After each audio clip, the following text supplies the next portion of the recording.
Dubai, Saudi Arabia లాంటి దేశాలలో రోడ్ల మీద నమాజు నిషేధించారా లేదా? అక్కడ రోడ్ల మీద నమాజ్ చేస్తున్నారా? కానీ పర్టికులర్గా ఇండియాలో కావాలని చేయడం, లేకపోతే యూరప్ దేశాల్లో కావాలని చేస్తున్నారు.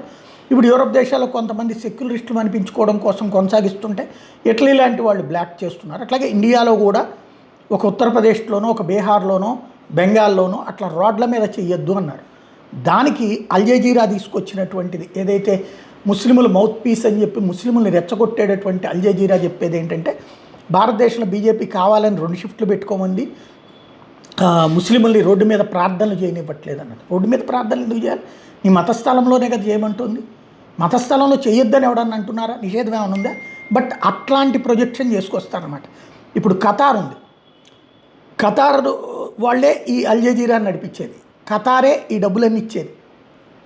సమస్య ఏంటంటే కావాలని చెప్పి ఇప్పుడు ఖతార్ వచ్చేటప్పటికి వాళ్ళు పబ్లిక్లో నిషేధం, ఖతార్లో కూడా మసీదుల దగ్గరే చేయాలి.